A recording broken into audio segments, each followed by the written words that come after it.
So Trump signed a $600 billion economic pledge with Saudi Arabia. This is the first stop on his 4-day trip to the region. Today would be day 2.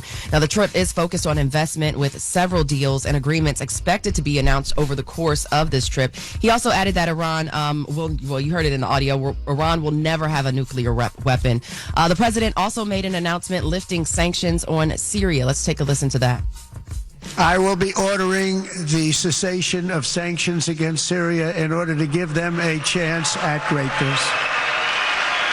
Yeah, so Trump, so the White House says Trump met with Syrian leader Ahmad al-Sharaa in Riyadh and was joined by Saudi Crown Prince Mohammed bin Salman, with Turkey's president joining by phone. Now, the White House statement says that Trump thanked those two leaders for their friendship and told al-Sharaa that he has a tremendous opportunity to do something historic for his country. Now, Trump also added his administration is also opening communication channels with the new regime that ousted the former dictator Bashar al-Assad, and reports that the president will speak, he did speak with the leader of Syria. Again, also warned again that Iran needs to talk to the U.S. about a peace deal. Moving on. They rolled the red carpet out for Trump yesterday, too. You saw the custom mobile McDonald's? Yeah, I did see they that. had for him? Yeah, I seen that.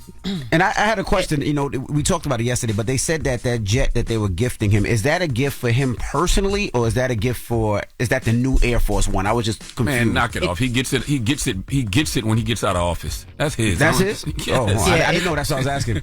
I don't care how they try to spin it. Yeah, the administration did say that he was going to use it as Air Force One under his administration, but after, to Charlamagne's point, after he's going to get it. And they said they're going to put it on display at his presidential museum or presidential library center. So, yeah. Oh, so he keeps that. Okay. Yeah, he keeps it. Secretary of State Marco Rubio, now he will head to Turkey later this week for peace talks, to begin peace talks with Ukraine and Russia. Now, the direct talks between Russia and Ukraine will not be the first, or it will be the first since early weeks of the war. Let's take a listen to President Trump talking about that. Talks are being held in Turkey later this week, probably on Thursday, and they could produce some pretty good results. Our people are going to be going there. Marco's going to be going there.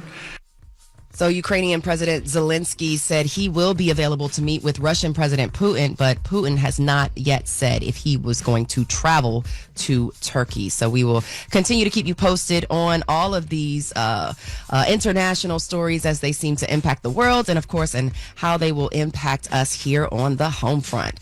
At 7 a.m., we'll get into that Qatar and that jet and all of that stuff too, because Rand Paul had something to say, and he's the GOP. He's along party lines with Trump. And he doesn't like the fact that Trump is going to be accepting this gift. So we'll get into that at 7. All right. Everybody else, get it off your chest. 800-585-1051. If you need to vent, phone lines are wide open. Again, 800-585-1051. Get it off your chest. It's The Breakfast Club. Good morning. The Breakfast Club. Break it up. This is your time to get it off your chest. Keep calling. 800-585-1051. We want to hear from you on The Breakfast Club. Hello, who's this? Hey, this is Ciofalo McLeod out of Long Island, New York. Stephon, what's up? Get it off your chest. Yo. Hey, good morning, DJ Andy. Good morning, Charlamagne. Peace. Good morning. Good morning. Hey, I just wanted to say, after going up 3-0 Knicks again, going up 3-1 against the defending champions, the Boston Celtics, I think that Jalen Brunson should be mayor for New York. I don't think he got time, but I'm with you. But you know what? As a Knicks fan, as a diehard, long-time Knicks fan, you know what? I'm just quiet right now, Stephon. I'm just quiet because sometimes when we talk too much, we fake ourselves out of it. So let's just be quiet. Everything is falling into place. Cleveland just lost. I think we got a better chance of beating the Pacers. We all right right now. You can't say that, though. Hey, I got you, but I don't care what nobody say. Knicks in 5. It's lit in the city. Tatum got no Achilles. He locked up in the city. Knicks in 5. Yes, you said in 5. God He damn. said Knicks in 5. Whoa. No, Diddy, see, nowadays when everybody say Diddy, they just think he said Diddy, then he said in 5. No, he that said man Knicks said up in the no, he city. said Hey, man, it's Knicks in 5. Now he's saying Knicks. But listen, don't sleep on anybody. I'm not sleeping on the them. Cavs was the number 1 seed. I know, but And Pacers, number 6? Yeah, but we ain't beat the Cavs all season. Hey, listen, records don't matter in the NBA. Not in the playoffs. Not in the playoffs. Not in the playoffs. All right, brother. Jalen Brunson, I think he's the most clutch player in the NBA. You know, going into the fourth quarter when the Knicks is down 5, they got the lead. You know it's a win. All right. Well, have a good one, brother. Here go New York putting the cart before the horse again. That's what I Everybody said. just relax. Just be a little quiet. We're going to be calm just for a little bit. Hello, who's this? This is Neem from Nap. Name from Nap. What's up? Get it off your chest. What's going on, man? How you doing, Charlamagne? Peace, brother. How are you? I'm all right. How you doing, Jess? Good morning. That's good. Hey, I'm letting you know, I know you like truck drivers. I'm a truck driver, big dog. I don't like truck drivers. I say salute to them. They got me sounding crazy. Just salute to all the truck drivers, No, brother. you like truck All drivers. right, well, I'm going to give you a little example. There you go. How that sound? There you go. Salute to all the truck drivers. Hey. Like that. Envy making a man blows for him. No, shut up, man. Oh, whatever. Hey, Envy, you said that you think y'all got a better chance on beating us?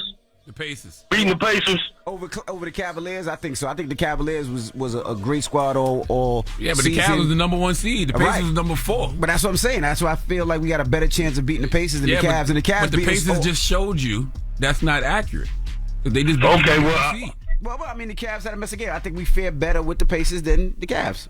I don't know. Well, Envy, you got to look at it like this. We beat the best big man in the game. We beat the best team in the league. Come on, man. Give us some credit. I know y'all from New York, and everything in New York is supposed to be bigger and better than everything else in the United States. That's actually Texas. But we got this year. Nah, I mean, I'm a New York fan, and I'd rather play against the Pacers than the Cavaliers. I ain't taking nothing from the Pacers. Y'all get busy, but I'd rather play y'all. Yeah, I mean, y'all took us out last year. By the way, it's the playoffs. You never know. The That's Celtics. right. The Celtics said to themselves, "I'd rather play the Knicks because we beat them 4 times that's this right. year." And we see what happened. But thank you, brother. Well, hey, man, y'all stay blessed.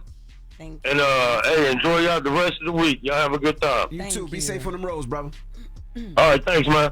Get it off your chest. 800-585-1051. If you need to vent, hit us up now. It's The Breakfast Club. Good morning. The Breakfast Club. Ray. Yo, Charlamagne, Envy, what up? Are we live? This is your time to get it off your chest. I got an indoor pool, an outdoor pool. We want to hear from you on The Breakfast Club. We can get on the phone right now. He'll tell you what it is. We live? Hello, who's this? Hey, Mr. Envy. What's up, Trav? It's Ram. Yeah, Jess. What's up, baby? Hey, boo. Charlamagne. What's up, Trav? Chilling. How you doing, sis? I am calling this morning so I can say, a happy belated Mother's Day to all my girls, Jess.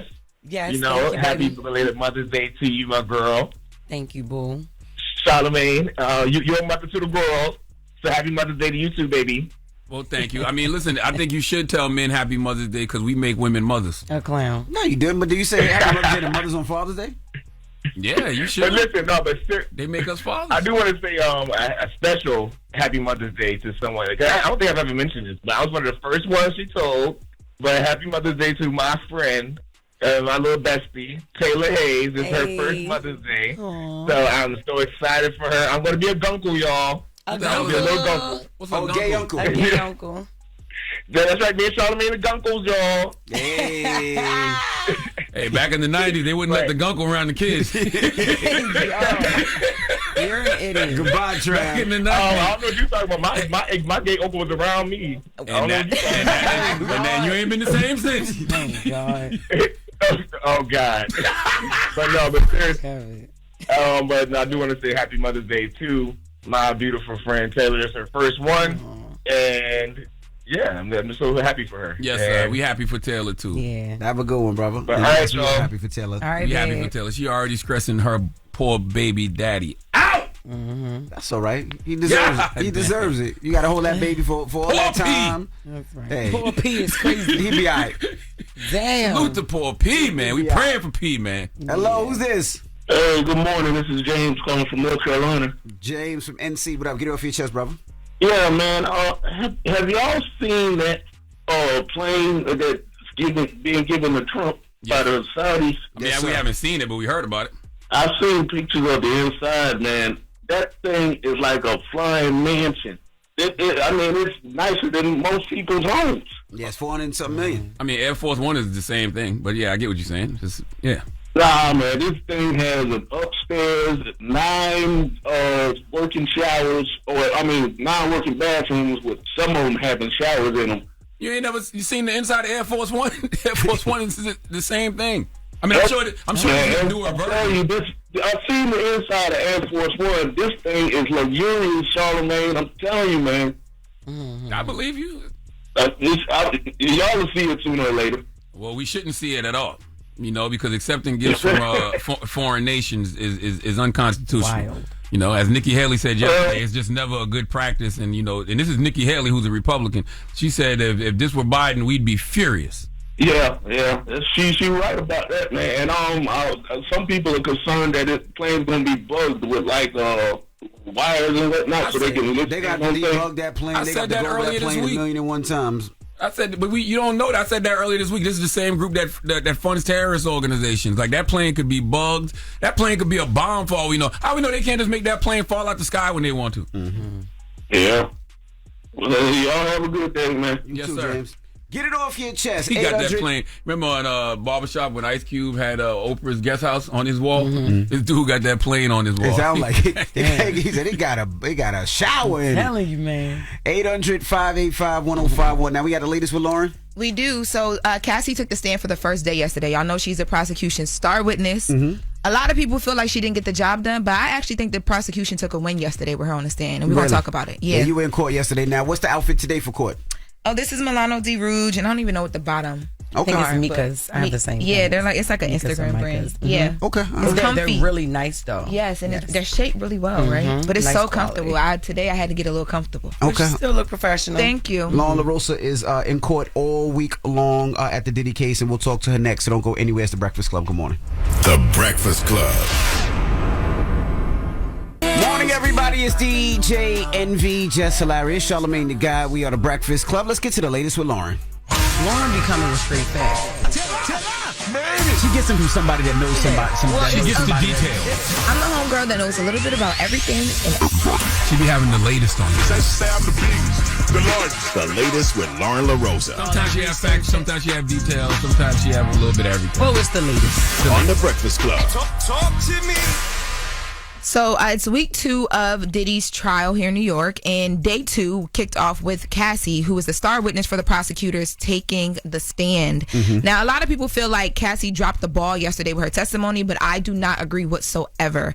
Cassie got on the stand and she detailed everything from the first day that they met to the times that they spent together, her 21st birthday where that was her first time kissing, and she admitted that she didn't want to kiss him, that she felt just very she didn't know how to feel. She felt confused. She was young. She was crying. She set the scene early for the power dynamic of, this big mogul who was supposed to be helping me in music, who had such a big life that she just uncontrollably fell in love with, and things got bigger than her. That was 17-year age difference, correct? Yes, and that was the narrative, and they were together, for those who don't know, for 10, 11 years. Now, after she details a lot of the background, she starts going into the things that a lot of us wanted to know about. So they talked to her about the freak-offs, and what she says about the freak-offs is that Diddy allegedly was in control.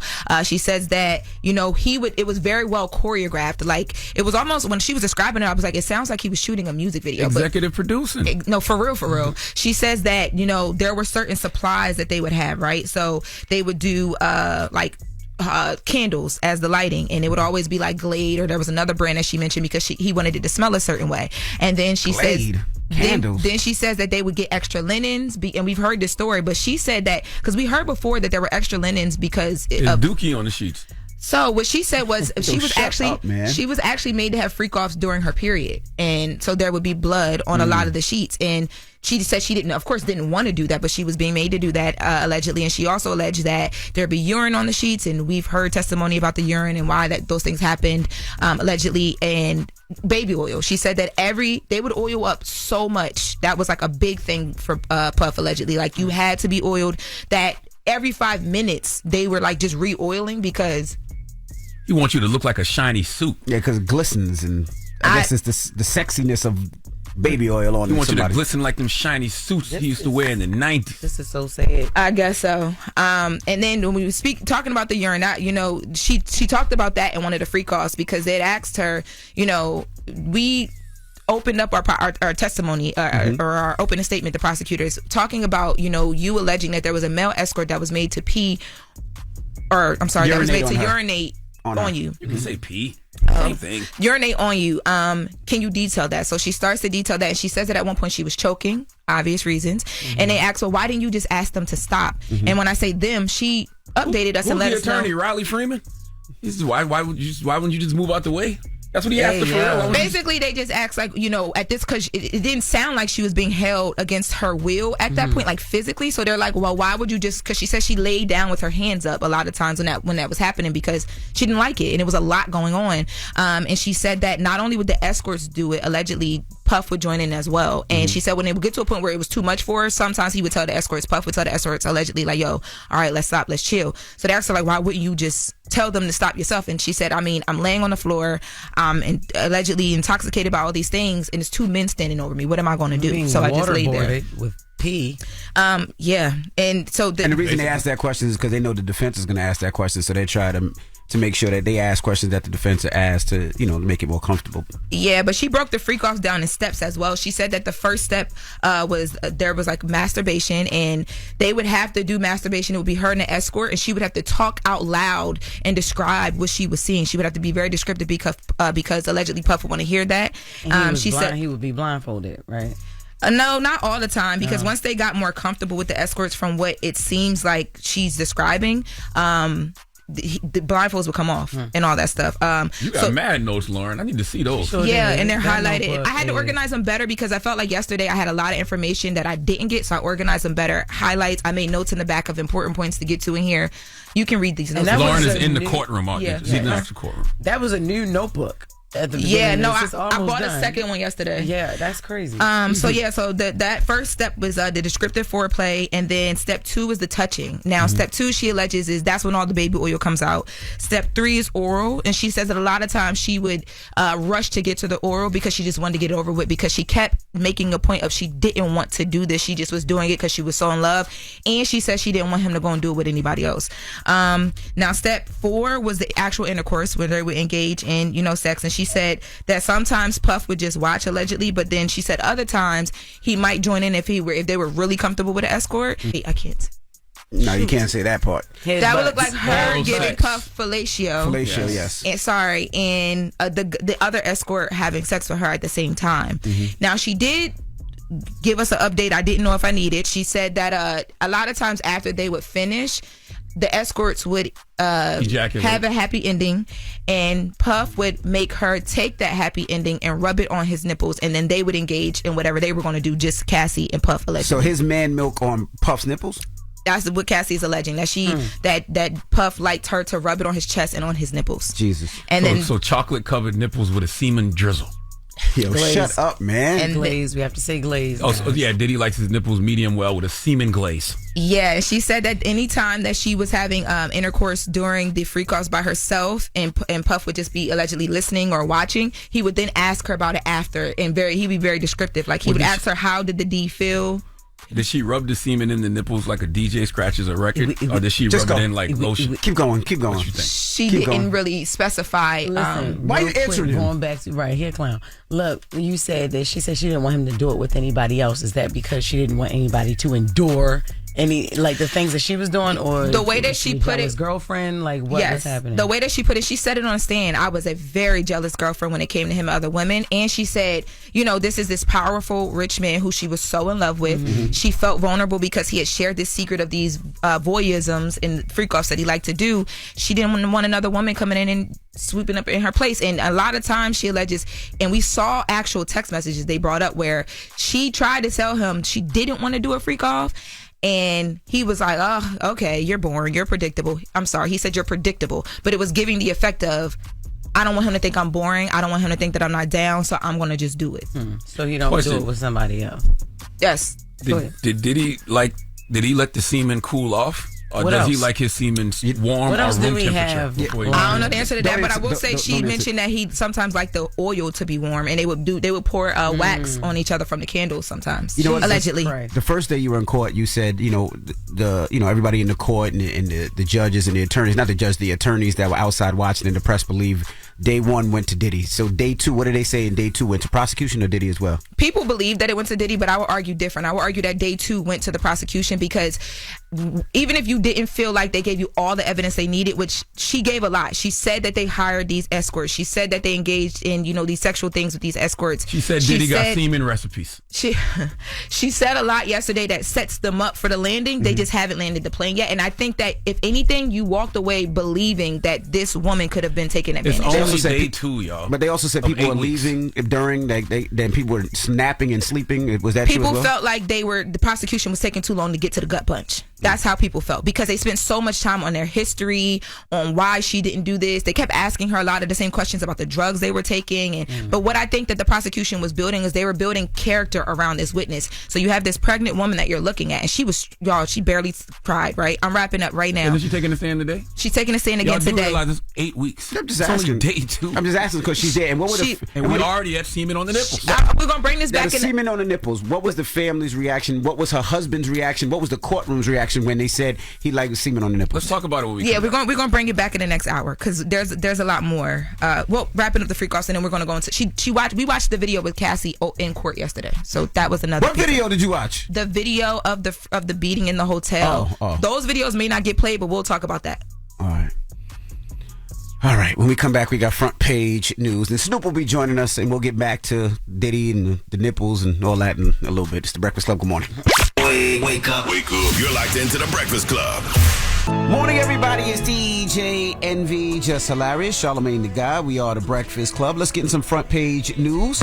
Now, last night, NBA playoffs, the Thunder beat the Nuggets 112-105. Pacers beat the Cavaliers 114-105. Morning, Morgan. Well, good morning. Good morning. Can you hear me? Yes. All right, y'all, let's get back into it. So Democrats aren't the only ones raising concerns about this Qatar jet. So Qatar is offering a $400 million jet to President Trump. GOP Senator Rand Paul, he is along the lines of President Trump.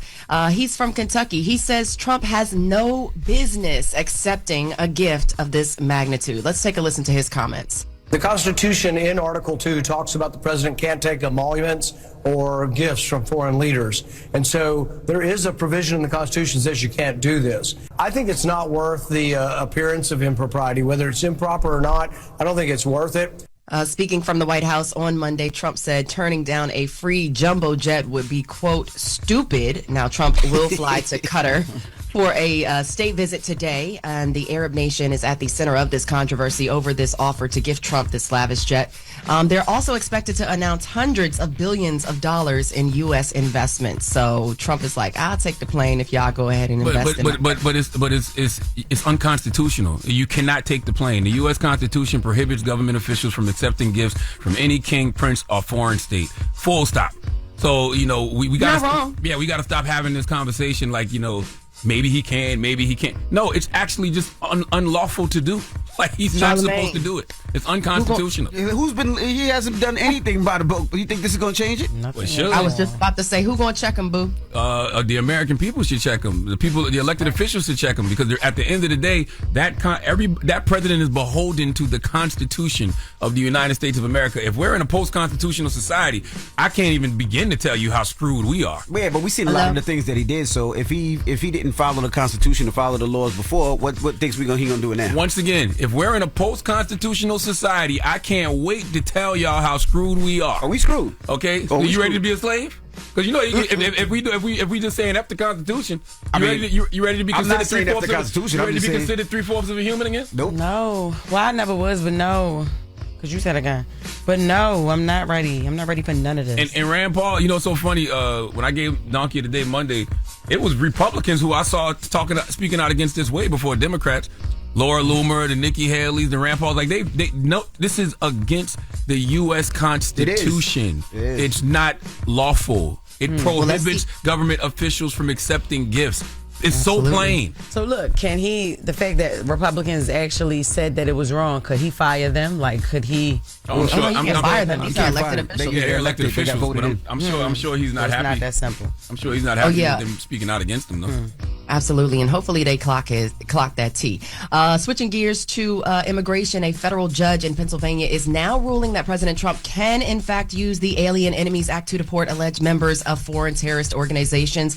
This would allow the government to remove members of MS-13 or the Venezuelan gang Tren de Agua, which the administration has designated as a terrorist group. Now, despite this, the judge has said authorities must give immigrants at least 21 days notice before they're deported, which has also been a long-term argument in regarding this administration and how they've been operating with deportations. 21 days is a lot for them. The ruling conflicts with findings by several other judges who have also ruled that the president does not have the power to use the Alien Enemies Act to remove gang members. So again, to your point, Charlamagne, more stuff that's going to be stuck in the courts trying to figure out what's right, what's wrong. Well, you know what's right and what's wrong, but it's a matter of clocking that T and making sure that those who are operating in the wrong status are held accountable for that. Yeah. And nearly 24 Democratic states' attorneys generals are suing President Trump over attempts to link some federal grants to immigration enforcement. This includes California Attorney General Rob Bonta, who says the lawsuits seek to stop the Trump administration from withholding transportation, homeland security, and emergency preparedness grants unless states enforce federal immigration laws. Let's take a listen to Attorney General Rob Bonta from California. We're suing President Trump for unlawfully imposing immigration enforcement requirements on billions of dollars in annual U.S. Department of Transportation and U.S. Department of Homeland Security grants. Let's be clear, the president doesn't have the authority to coerce state and local governments into using their resources for immigration enforcement. This is a blatantly illegal attempt to bully states into enacting Trump's inhumane and illogical immigration agenda. So the two lawsuits were filed in a Rhode Island federal court on Tuesday that look to block the Trump administration's efforts to force the states to cooperate with immigration enforcement on a federal level or not receive federal funds. Now, the grants are for things like disaster relief, cybersecurity, and transportation. Now, Bonta says sometimes these lawsuits take time, but in many of the lawsuits filed against the president in the last 16 weeks, success has come quickly. Now, this group of 20 states that joined the lawsuit also includes New Mexico, Minnesota, and of course, you guys, New York, where Letitia James is the AG. So these are things that I'm going to continue to keep you guys posted on, and that's your front page news. Follow me on socials at Morgan Media, and for more news coverage, follow at Black Information Network. Download the free iHeartRadio app and visit us at BINnews.com. Thank y'all very much. Thank you, Morgan. Thank you, Morgan. All right, now, when we come back, Snoop Dogg will be joining us. That's right, Uncle Snoop will be here. His new album, Is It a Crime, is out tomorrow. We're going to kick it with Snoop, so don't move. It's The Breakfast Club. Good morning. The Breakfast Club. Morning, everybody. It's DJ NV, Jess Hilarious, Charlamagne the Guy. We are The Breakfast Club. We got a special guest in the building. Yes, indeed. Snoop Dogg. Yay. What's up, Snoop? What's up with y'all? The icon living, man. How you feel, my brother? Working hard and hardly working. Happy to be back in the Big Apple. Now, with this album here, Snoop. Is it a crime? Is it a crime? Yeah. I feel like listening to the album, like, I don't know why, but I feel like you have something to prove. Like, you want to prove to people that you can rap and you get busy. Like, you know, listening to this album last night, I'm like, this ain't no just fun Snoop album. This is, I want to show you guys I can spit. I can rap too. You know, I'm a rapper, so we're competitive. So when you're not hearing or seeing, then you get to, you know, feeling like maybe I need to try one more time or get back into what I do. I'm an MC, and I love to rap. I love to make music, and people love my voice, and they love when I make great records. And when I don't make great records, people let me know that as well. So I hear all of that, and it makes me say to myself, I should treat myself like a musician and not like a rapper. Because if you're a musician, you can make music until you die. But when you're a rapper, they try to put a cap on you. So I'm in the musician mind state of, you know, whatever feels good to you must be good for you. And when I make music, sometimes it's good for you. What was Missionary to you? Missionary was Dr. Dre and Snoop Dogg getting together for the first time in 20-some years, allowing Dr. Dre to produce Snoop Dogg for the first time. And what I mean by produce, I mean by producing, like, say for instance, I was an R&B singer, and they'll present an R&B singer a song and say, I need you to sing this song exactly like that. That's what Missionary was. Songs being presented, spirits of Dr. Dre driving and leading and producing Snoop Dogg for what he thought was best for him at the time. The first records that we did together, he was the producer, I was the rapper. I would rap, spit, emotion, feel. He would take that and create it and make it into what it was. This was the first time that I was not writing my own material, allowing them to take the lead. Because I believe in Dr. Dre, and when he drives, I sit in the passenger seat. And that was a project that he drove, so I got back into my seat and let him drive. Do you think y'all created an impossible bar for yourselves with the Chronic, with Doggy Style, with 2001? Absolutely. I don't think it's an impossible bar. I just think it's the times. You got to understand, when those records came out, rap wasn't popular. So we wasn't fighting against 400 rappers that was coming out with an album every day. And the sound that we had was original, and it was unique, and it wasn't no mimicking or duplicating. So you had a chance to understand what real music sounded like. There's a cloud right now where it's a lot of music that sounds alike, a lot of artists that sound alike. When I came up, it wasn't 2 rappers that sounded alike. I can name 5 that sound alike right now. And you can too. Absolutely. It's not a bad thing. It's just you was able to clearly see and hear what was great.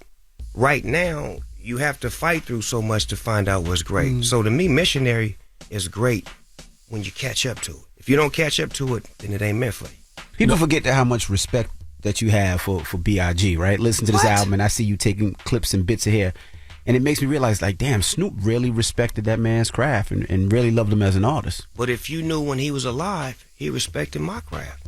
I'm sitting in the crib dreaming about Lil jets and coops, also suits, and how to sell records like Snoop. Oops. Yep. Oops. Yep. So it's mutual. Like, now it's nothing wrong with showing love. But back then it was frowned upon if I said I got love for him and he got love for me. But we didn't care. We both went on a limb and allowed people to know that I got love for this man. And I have no problem with saying that, standing on that. It is who I am, and I'm glad that I was able to do that. So it's documented, it's testimony. It is what it is. You can't fix that and you can't change that. Me and OG Snoop with Sexy. Right? I knew you was going to go to that record. I just knew you was going to go to that particular record, Jess. You forget everything. Go all the way to song 15. Because y'all talking about this old man. I want to jump in. Look at it, man. That record is called Me and OG. Damn. But I love it, though. I love it. But I want to know, how did that come about? Like, how was the vibe in the studio with Sexy? Now, look. Sexy Red is the homegirl. I love her to death. Yeah. Now, how we got together was she was coming to L.A. and needed a studio. And my studio was close proximity to LAX. Offered her to use the studio. When she come over, my family, we don't do nothing but hospitably make you feel at home. It smells good. We got blankets, food. We got game room. So we just giving her the blue carpet treatment, and she just loving every minute of it. So I'm like, Red, let's go in the studio. We're in the studio and we just talking, and she asking me questions about my career. Like, Unc, you tight, how you be doing this and that? We get past that, I'm like, what's up with a record? She like, you want to do one? I'm like, hell yeah. Put on the track, she ain't feeling it. I'm like, damn, so I got to call all my homies that make the kind of music that she like. So one of the homies sent some beats, she listening. When she hear the beat she like, she grab her phone, and she kicked them first bars off, and then she said, I'm like, oh, she really get down.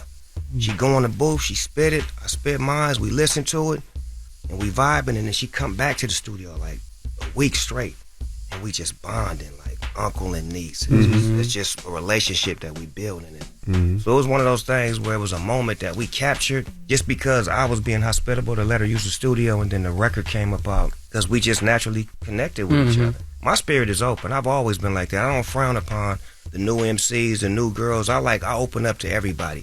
If I don't like your thing, you'll never know it publicly. On West Up, you say, why should I retire? Why the should I retire, homie? It's our time. West Up.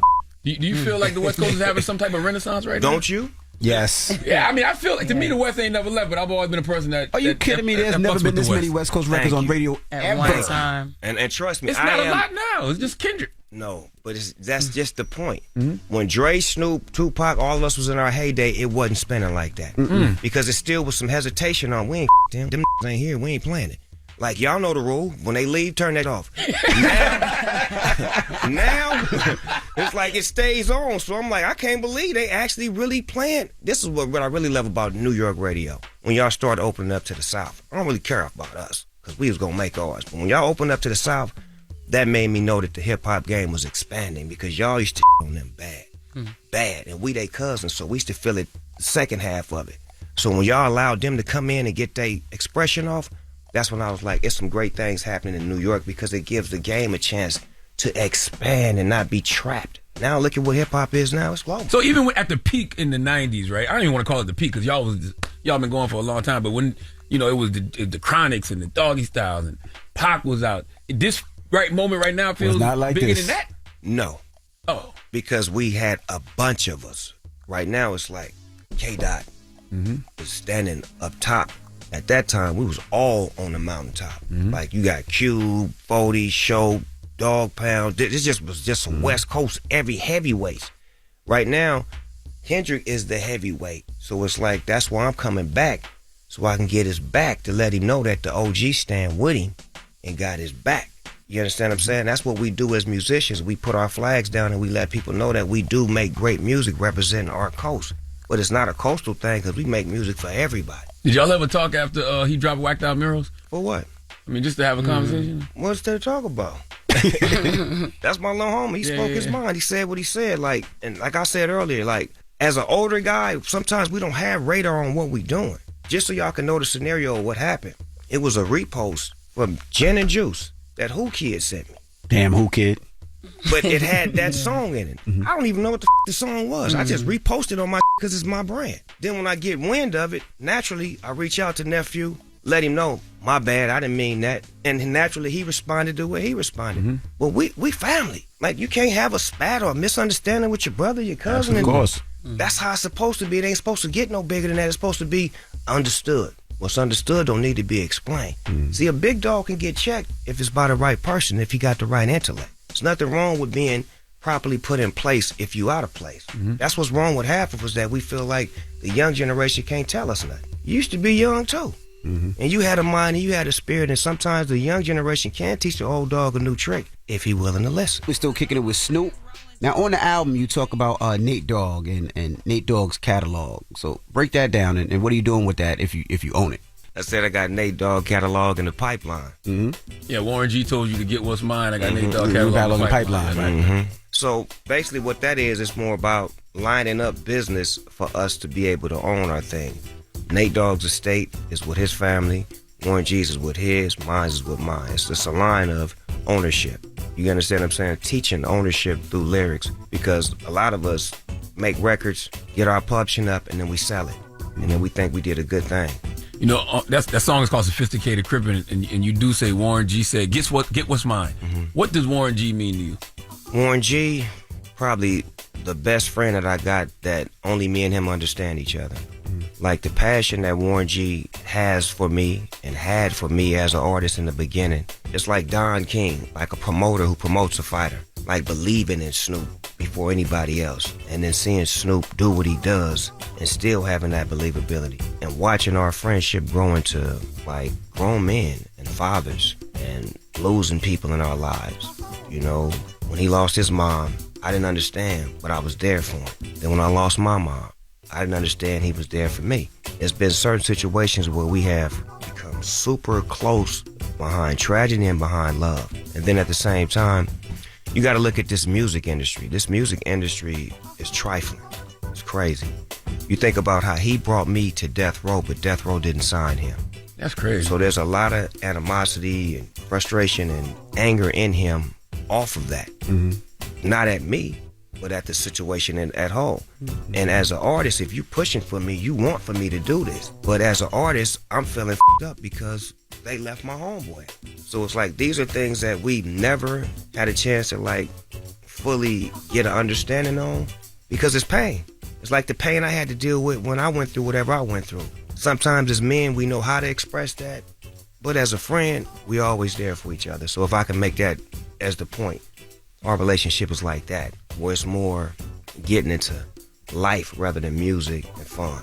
I saw something recently, he was doing an interview and he said he felt snubbed during the Super Bowl performance, but then he also said, I just wanted to be there while they was making Missionary. He was like, I don't want no money and nothing like that. I just wanted to kick it with my people. Well, you know how it is when you're in the studios. But here's what I want to say. His relationship with Dr. Dre is his relationship. His relationship with me is our relationship. When I'm working with Dr. Dre, I don't bring nobody with me. I bring myself, because I'm not responsible for nobody but me.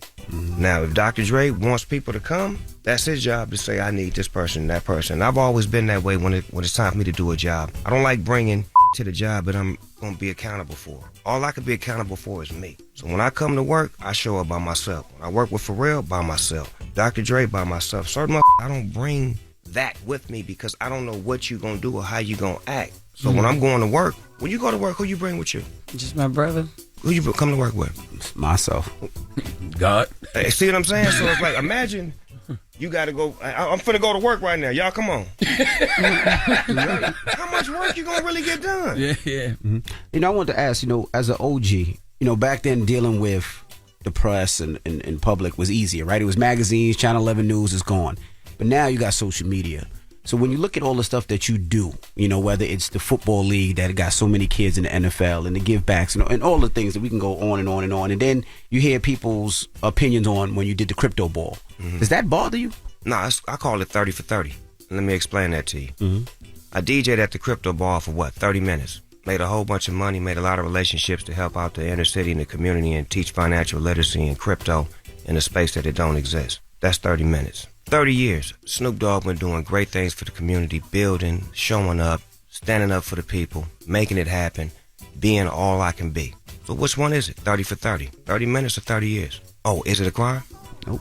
I hated that, man. I ain't gonna lie. I hated how they came at you. And I love how my people defended me, but I didn't give y'all no ammunition. Meaning that I never said nothing. So it was kind of becoming like, damn, man, y'all keep riding on Dogg and I ain't finna have that. Y'all can't. But damn, he ain't said nothing. So it's like I can't fight for another man that ain't gonna fight for itself. So is it a crime? I'm fighting. And then they kept taking the video saying, well, he said this about Trump back then, but then he DJ. But it's not. You didn't endorse nobody. You just you DJ'd a party. But those are bots. And then there's entertainers who was getting behind it and trying to make something out of it, which to me is like most of those guys, they live off of the internet and live off of that energy. The things that I do, even if I would have done it for him and hung out with him and took a picture with him, can't none of you motherfuckers tell me what I can and can't do. But I'm not a politician. I don't represent the Republican Party. I don't represent the Democratic Party. I represent the motherfucking gangster party. Period, point blank. And we don't explain. So that's why I didn't explain. That's why I didn't go into detail when motherfuckers trying to counsel me and say he a sellout. Even on my Instagram page, like after that, I would post and I see motherfuckers like, oh, he a sellout. You know what I would do? Jump right in they motherfucking DM with a video. You nigga, what's that? Shut your ass Snoop Dogg, what you want to do? And guess what they would do? Man, I'm just a fan, man. I didn't really, I'm sorry, man. Snoop, you got me up. I jump all off in your talk to you face to face. Don't hit me on he a sellout on Instagram or this and that. Because I'm really engaging like that. Some people were saying that that was Trump cashing in a favor because Harry O got pardoned and you were instrumental in Harry O getting pardoned. And I mean, I don't know if that's true, but that's what the internet rumor was. The internet loved sparking things, but Trump did get Harry O out. That is a fact. That is a fact. And I performed at the crypto ball for David Sachs, who's been a friend of mine for 15 years, who was head of the cryptocurrency situation that was put into that position. So it was more or less a relationship that I had with Charlamagne. And Charlamagne was put in the office by the president. But Charlamagne's been my friend for 15 years. And me and Charlamagne been getting money together. And we working this crypto thing that nobody know about. And then Charlamagne say, hey, dog, I got this crypto play that's going to bring some money back to the hood. Cool, I'm with you. You helping the hood out. Not knowing that the hood going to talk. Like, where does that part work when I'm trying to help y'all, but y'all talking? That's why a lot of times when people make it, they don't come back. For that reason. It's the truth. Y'all love it. You got so many business ventures, yo. Like, what made you say, like, I want a hockey team? I want to own a hockey team. It's different, Jess. You got to think out of the box. They ain't going to let us own no football team or no basketball team. So I got to go in an area where I could possibly actually own a lot of it. You know, the people that own teams in those worlds that I just said, they don't own 50% of them. They own pieces, little small increments. I'm trying to get 60, 70%. Yeah. So that way it's really a ownership. You know what I'm saying? And I looked at that sport as, wow, that's a great sport that nobody's paying attention to, that has not been brought to that level. There's no star power there yet. I've always thought about businesses and places that haven't been affected yet. I don't want to be in a lane where it's already working. We want to go somewhere where it ain't working so we can create a whole new avenue. Hey, that merch hard too, Snoop. So let me tell you about it. So the album cover, right? Is it a crime? If you notice, you see my wife in the front, right? So for my whole career, she had my back, and this is the first time I put her on the front. She on the cover of this album cover, so everybody can know that she got my back, she with me, she's standing by my side. There you go. And now she get to sign. And look at her, she gangbanging. I love it. How much she charge you? Yeah, I was gonna say that. How much she charge you? Oh, half. that's why she got her half and I got my half. I love it. You know what I'm saying? Now, also on the album that comes out tomorrow, you say one of your biggest regrets was not squashing things with Pac. Yeah. That still sits with you to this day? It do, because he was really my friend. And sometimes my be talking like they don't really know, but that was my friend, and he was like dear to me. And anytime you got a relationship with somebody and it's like it's working, it's going good, and then y'all get an argument, then die. Like, come on, man. I didn't even get a chance, whether I was wrong or right, just to be able to get that follow-up. But the beautiful part was his mother was still here, and I got a chance to hug her and talk to her and get the approval from her, which was his spirit, because he was always connected to her. So that gave me half clarity on where I was with him, because his mother always had love. Was the record My Friend, was that hard to write? Oh my God. Denon Porter sent me that record, and when he sent it to me, he was crying on the track. You could hear him crying like before he do his hook, certain pieces.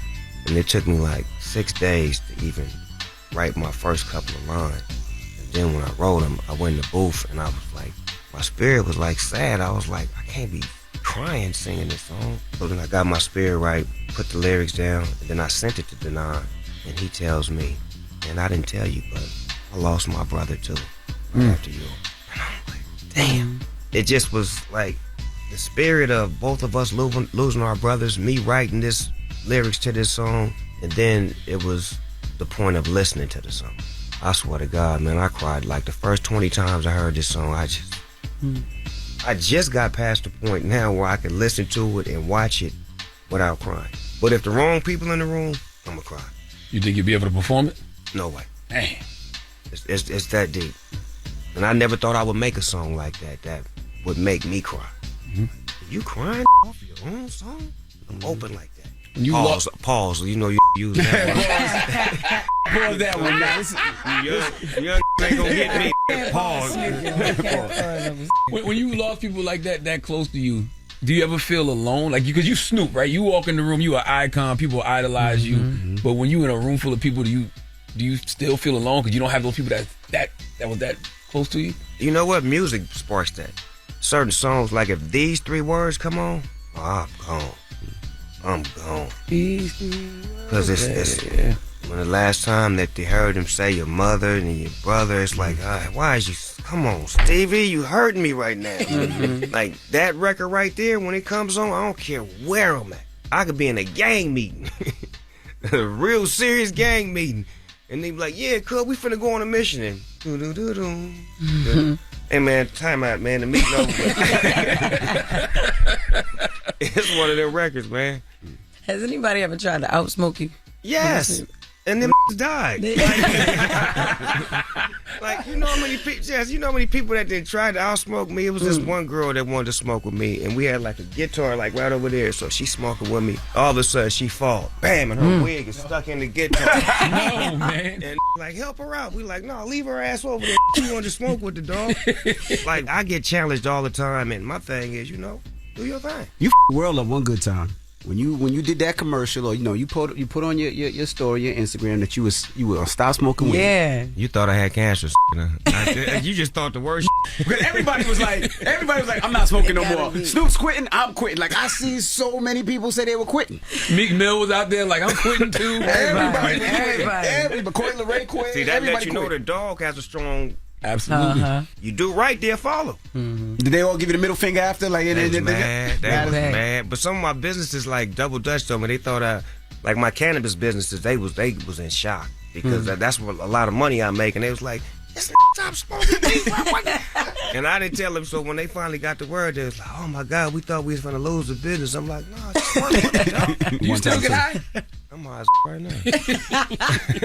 Does it take a lot? Nah, I mean, the weed I smoke get me there quick. You know what I'm saying? I smoke Death Row weed. It's available in stores everywhere.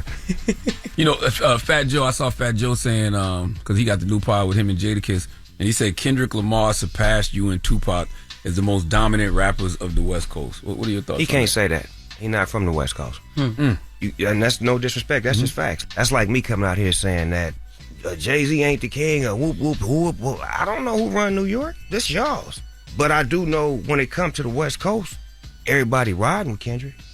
Hands down. And it's been that way. So he is the king. That is no doubt. He is the king. But as far as what Fat Joe said, you would have to ask the whole West Coast, and the West Coast would have to give you, because you got certain people from the Bay who ride with the Bay. We love what we love, but you can't say that if you're not from that. Yeah, saying surpassed, that's a strong word. It really is. Kendrick one of them ones, don't get me wrong, but, you know, y'all have stood the test of time. Even, you know, Pac is immortal. We're talking about 30 years of being on top. Yeah. Not in the middle or down there. It ain't never been a time where I was down there. I've always been up there, even when my records wasn't high. Absolutely. Do you think you've already fulfilled your purpose? Or are you still searching for what God really put you in? I know what I'm here for. I put a gospel album out on April 27th from Spirit of My Mother on Death Row Records. So I understand what I'm here for. I know I'm one of them chosen ones. I know what my spirit is here to do. Been through the fire so I can get to the light. And I just know that I'm being used for a certain reason. I know I'm an angel. I know that they put this kind of pressure on the ones that can handle it the most. I know that what my purpose is. I know why so many people love me and magnate to me, so I do the right things and try to stay on the right side. You know, I do wrong every once in a while. That's part of life, but I try to do more right and try to be an example of what you're supposed to be. Is there a moment you wish you could relive? Not to change it, but just to feel it more deeply. Falling in love with my wife for the first time. That was a beautiful moment right there, man. I have butterflies in my stomach and all kind of stuff, like just that pure feeling of that. Going back to that, because after you have so much success, you forget about what regular stuff feel like. That was special, man. Just thinking, like, man, I'm gonna get to do it to her. Jesus Christ. That's beautiful. Now y'all got a whole legacy. That's You right. know what I'm saying? That's right. That moment led to a legacy. Yeah, That's man. right. Do you post everything yourself, Snoop? Oh yeah, that's me. All day long? That's me. I'm a machine. 24/7? I'm a machine. Yeah, that's how I stay active. Okay. All right. They didn't run and taught me Instagram. See, that's what happened. A lot of those platforms, I don't really know how to work them. But Instagram, when they taught me that, in my mind, I said, I don't have a network. I don't have a TV show. This finna be my whole network and my TV show. I'm gonna give you every piece of me that you wouldn't imagine. I'm gonna make you laugh, cry, put music on there. Just, if I was a TV network, what the would my TV network look like? It would look like my Instagram channel. Unexpected, but it's some entertaining. I ain't forget, yo, when you posted me with that little ass ponytail, even on your page, I ain't forget that. Come on, Jess. I didn't give you that ponytail. You had me up there. Like, damn, I'm just like, I grew my hair and everything by then. My hair had grown and all Look, that. I have bad hair days too. It's okay. It's okay. Don't worry about it. Look, long as you real enough to deal with it, that's what it is. I'm the one that posted it first, but you waited till my hair grew a little bit and then reminded what I had. That is crazy. Well, let's get into a joint off the album. I want to hear Is It a Crime? Charlamagne wants to hear You Want My All. And you know what I love? That everybody want to hear something different. I got a hit. Let's hear it. That's right. Let's get into it now. It's the Breakfast Club. Good morning. His album's out tomorrow. Salute to Snoop for joining us. Is it a crime? It's the name of the Always a album. pleasure talking to Snoop Dogg, Absolutely. man. Now, Snoop Dogg is an icon living. Yes. Okay? He's like a walking memorial. As far as hip hop is concerned, is he the biggest hip hop artist ever? Most recognizable? Most famous? You're most famous, I should say, yeah. People argue Probably. that. When you Yeah. say think Walking so. Memorial, like, I remember, Charlamagne, you can't say that because you said it about Usher, and he was like, that's kind of like saying I'm dead. You cannot say that. A walking memorial? I just think we gotta, recognize, our legends while they're here, because, in 20 years, 50 years, these people are gonna be like mythical figures. That's how I be feeling like when I hear stories about like Biggie and Pac, and you hear about like Angie Martinez and Sway, and stories having these conversations about Biggie and Pac. You're like, dang, you met Biggie and Pac, like that's them now. So say legend, don't say memorial until they I pass feel like legend on. ain't strong enough for some of these guys. Because they throwing it around, people throw it around too loosely. Yeah, like I like Snoop is an icon living to me. He's definitely an icon. Walking Memorial might be a bit much. Yeah, but, it's like a zombie. What are you talking about? Yeah, I mean, famous. Snoop got to be the most famous. Yeah, I think rapper. he is. Guy was just the mascot of the Olympics. Everybody knows him. Yeah, I think so. Anyway, well, let's get to the latest with Loren. Loren becoming a straight fat. She gets them from somebody that knows somebody. She gets the details. I'm the homegirl that knows a little bit about everything. She be having the latest on you. The latest with Loren LoRosa. Sometimes she have facts, sometimes she have details, sometimes she have a little bit of everything. Well, it's the latest. On The Breakfast Club. Talk to me.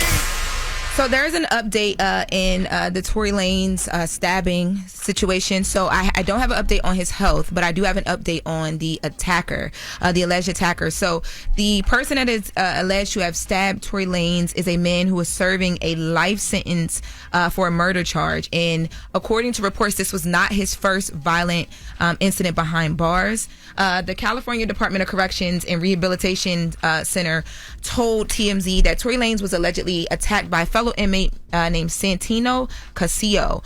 This happened at 7:20 a.m. Monday morning in a housing unit at California Correctional Institution, CCI, which is where Tory is being housed. And from all reports, they said that prison staff responded immediately. I told you guys that I found out that after they responded and they were trying to help him, he was then airlifted to the hospital where they found out that he was stabbed 14 times.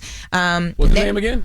His name is Santino Casio. Yes! What I tell you? Race it is! You ain't got to guess. What I tell y'all? You Mexican? Mm-hmm. What I tell y'all? I told y'all when there is a stabbing multiple times and you have been stabbed over 5 times, In jail. it's a Mexican. In prison, it is a Mexican. Okay, let's tell the whole story. Tory Lanez DM Jess Hilarious singing. Jess told Chris, and Chris called one of his cousins. You stop that. Do People not don't believe ever that. try to put that on my husband. Oh. And no, he's not full Mexican, so this is not his cousin. Oh. He's black. He's Why would he throw that your way? I don't know. Well, But I told y'all. Casio, no relation to your Chris. No. Has been placed in a restrictive housing pending investigation because police are looking into this. And he was sentenced to life in prison with the possibility of parole for second-degree murder, first-degree attempted murder, personal use of a dangerous or deadly weapon, and inflicting great bodily injury. So he ain't going nowhere. And didn't he do this before? Yes. Well, yes, he did a couple things. That's why they shouldn't have a general population. In prison. Because if I'm doing how much time Tory got? 19 years, something like that? Yeah, like 19 years. You can't have me around these people that's doing life and don't got nothing else to live for. They just could be jealous, envious, hateful. But I'm sure he had the option to stay in protective custody PC, and he didn't want to. Well, put me in PC. The fact that the thing that Jess is talking about is there was a point in prison where Casio was sentenced to an additional 6 years for assault on a prisoner with a deadly weapon. Crazy. Sound like he should have been deported a long time ago. Exactly. Well, we don't know El Salvador. Well, Even if his ass is here legally, like he might be legal here. That's what I'm saying. Stand people up like that. He might be legal, but if he's legal, we gonna send him. You know what though? Long before the deportation, I used to always say there should be a World Star Island for certain people. Like certain people, you just got to take them and ship them off. Yes, man. And I was saying this for years. Tory Lanez. And it ain't got nothing to do with race or ethnicity. This is about behavior. Yeah. Okay? Tory Lanez, his legal team, following this happening, they're now holding a press conference. The press conference will take place today, the 14th at 10 a.m. for all press. And they said that they have some new exculpatory evidence that will talk about how his justice was violated in the case that he's currently locked up for, the Mack case. And right I don't even now, know what that means. What's that word you just said? Exculpatory. So basically, what the hell is that? I don't even know what that means. It's evidence that it's new findings that they found that show light, that bring light on something. Like you're like uncovering something. They basically are saying that they have new. They've been fighting for his. It says show or declare that someone is not guilty of wrongdoing. They're bringing light to the fact that they're saying that he is innocent, which they've been saying, but they're saying that they have new evidence now or new things now that they want to reveal. And right now, more than ever, because of what just happened to him, it's important that they reveal it because they need to get him home. Okay. So that's update. And I did ask for an update on his health, so hopefully we'll have that. Just checking in on him, seeing how he's doing. Yeah. You ain't gonna give us Diddy? I don't have the time now. I got to bring it back in the next hour. You want Diddy so bad. Yes, you ain't gonna give us You heard about them Diddy. semen recipes. You want to hear more of them. God damn. Where else did he put that glaze? That's what you want to know. You be walking right into it. I just wanted to hear the stories. That's all. I got some more stories. When we come back, Cassie watched the video of her being attacked by Puff in an open courtroom, and she told us all about what led up to that. Damn. And for the first time, I think we had a bit more context from her point of view, anyway, of what went down. I need to go back and listen to what was the Biggie record where he says "sexing me while your man masturbates." Diddy got an ad lib right after Biggie says that, and I need to hear what Diddy says. It's an ad lib right after Biggie says that. I need to hear what Do the Diddy line. I can says. tell you what it is. Go. That's not. No, it's not nasty boy. Sexy. Is that one more chance? No. That one more chance. Just say do it. And I can do it. Yes, it is one more chance. Just say the line. Sexy me while your man masturbates. Woo! Is it woo? Boy, you couldn't wait. Boy, you couldn't wait. You know what? I know you want them I tapes. just sent you I know you want them tapes. I just sent him a meme yesterday. I know you want them tapes. I sent him a meme yesterday with Charles Barkley saying, "Woo!" I think it's give me somebody, please. God. Give me a tape Man, with NBA. I masturbates. know you want them tapes. it's the I just want to hear the ad lib. I'm trying to find it. Sexy me while We'll your find man masturbates. That's crazy. I'll have that for you when we I come back. just sent you something like that yesterday. You know I what? told you, you did set myself exactly up. what Charles Barkley did when he saw Russell Westbrook walking there with no shirt on. He said, "Whoa!" And he did the same thing. Nature boy, Just Dick now. Flair. You kinky. You know what? I'm not talking Diddy with you no more. We got Donkey today up next. Yes, we do. That's the Breakfast Club. Oh my God. You're checking out The Breakfast Club. Your execution on the donkey of the day is something to behold. Is it a read? He gave me donkey of the day, and I deserve it. People need to know. Well, you need to tell them. I am. You have the voice. Tell them. Tell them. It's time for Donkey of the Day. It's a read, but you're so good at it. You trying to be a fake ass Charlamagne. There's only one Charlamagne around. Damn, Charlamagne, who you giving Donkey of the Day to now? Well, Sexy Red, Donkey of the Day for Wednesday, May 14th goes to a 34-year-old woman from Mississippi named Jessenia Faye Ezel. Let me tell you something, man. I don't know what world we live in anymore, okay? Stop thinking you know people because you think you know, but you have no idea. I was born in 1978. Personally, I believe after 1990, God stopped making humans. Okay, he stopped making humans. He sold the patent. It's his product, but not his recipe, because these people out here look like us, but they not like us. Okay, see, Jessenia went into a Dollar General with a gun. Very low-hanging fruit, okay? If you're going to take a penitentiary chance, don't do it at Dollar General, okay? I would rather you not do it at all. I would rather you not walk into any store with a gun, but definitely not Dollar General. In fact, if your brain says I should go rob this Dollar General, you should immediately change your thoughts to I should go in this Dollar General and fill out a job application, okay? One of the reasons it's stupid to rob a Dollar General is because you never know how much cash a Dollar General has on hand at any given time. So you might fool around and get 20 years for $20, okay? The money in Dollar General fluctuates constantly based on sales, expenses, deposits, withdrawals. It's just not smart to do. Not smart to rob any place, but definitely not a Dollar General, okay? Now, Jessenia entered the store with a firearm and demanded money. Then she got into an altercation with an employee before leaving the scene with an undisclosed amount of money. Dear Dollar General employee, Dollar General not dying for you, okay? The only way you should end up in a fight with someone who walks in any store with a gun to rob it is if your life is being threatened. If you fighting for your life, I completely understand. Other than that, get the hell out the way and go hide behind the Doritos. Now, I'm not giving you donkey because you robbed the Dollar General, Jessenia. I could, okay? But there is more to this story. See, officers came to the store to investigate. And after they came to investigate, Jessenia did something no criminal should ever do. And that's return to the scene of the crime. What did she return to the scene of the crime for? Would you like to know? What do you think she returned to the scene of the crime for? Huh? What'd you think? I have no idea. Because she dropped her cell phone. I repeat, officers said they were at the store investigating when Jessenia Ezel returned to the scene and asked about a cell phone she dropped during the robbery. Is it crack? It's got to be crack. Okay, Ezel, you got the right last name because you must be a crackhead. Ice Cube, if you look in the cast, the new crackhead named Ezel, and last Friday we have found your person. R.I.P. AJ Johnson. Okay, you just robbed the Dollar General at gunpoint, Jessenia, and you came back to the store while police was investigating to ask about a cell phone you dropped during a robbery? Let me tell you something, man. Even if you're not smoking the fried cocaine that's normal from our era, you are absolutely addicted to this new drug, the biggest drug on the market, by the way, and that's your smartphone.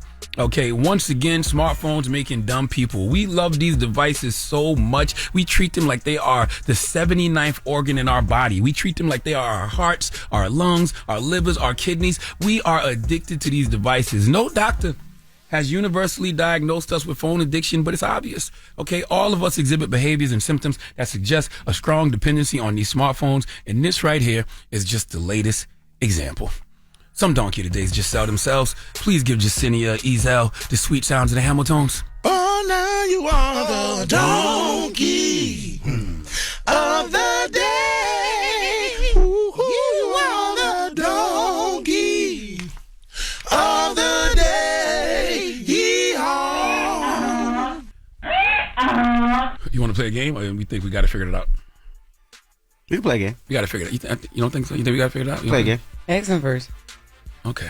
Well, let's play a game of Guess What Race It Is? Yes, Jacinia Ezel from Mississippi went to rob a Dollar General, got into a fight with an employee, but then left with an undisclosed amount of money, but came back to the scene of the crime while police were investigating because she dropped her cell phone. DJ Envy, guess what race she is? Black.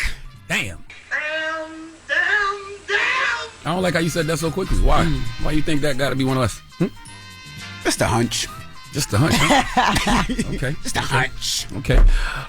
Jess Hilarious, Jacinia Ezel from Mississippi, walked into a Dollar General to rob it, got into a fight with one of the employees, but were left with an undisclosed amount of money, but came back to the scene of the crime while police were investigating because she dropped her cell phone. Jess Hilarious, guess what race she is? I'm going to say black, too, for one. Why?